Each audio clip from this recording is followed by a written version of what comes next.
Dr. Seah is the expert on DNA, in fact the foremost expert on DNA identification in this country, from the Chemistry Department.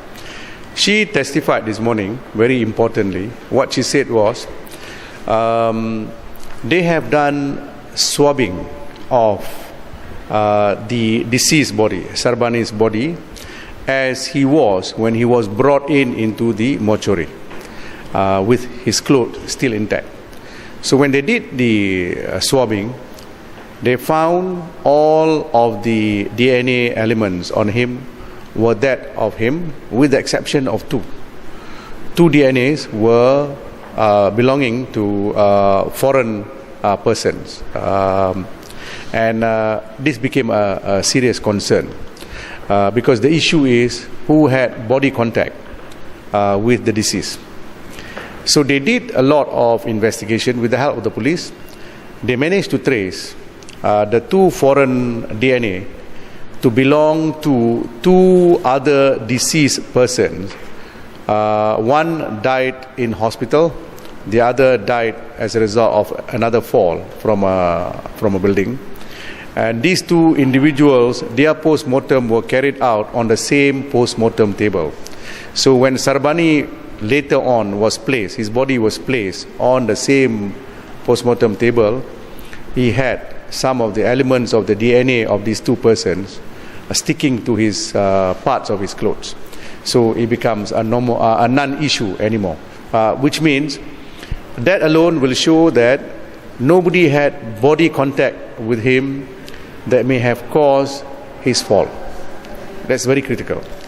Now what is also done was the 5 MACC officers that were last seen and had interaction with Sarbaini on the fateful day of 6th of April 2011.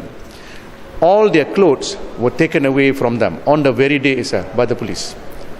MACC officers, their clothes were taken off by the police in order to do the reverse, to detect whether Sarbaini's DNA would be on this officer's body. And they also found that there is no trace whatsoever of the DNA of the deceased on the 5 officers. This again proved beyond doubt that there were no body contact between the MACC officers and the deceased.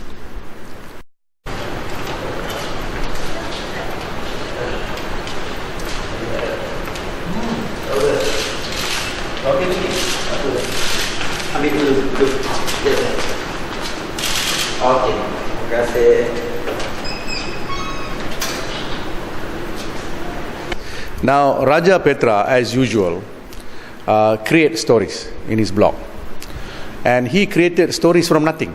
In fact, he is the biggest rumor monger that you can find. He's a liar. He created a lot of lies, he himself. And he accused MACC of lies and deception. Now, in part 7 of his series relating to Sarbaini's death, he claimed that certain things were done to Sarbaini, like for instance, the MACC officers made him stand on the window ledge and taunted him and scolded him and asked him not to retract the confession. And apparently in the midst of that, something went wrong. His buckle got caught in some part of the window and he fell.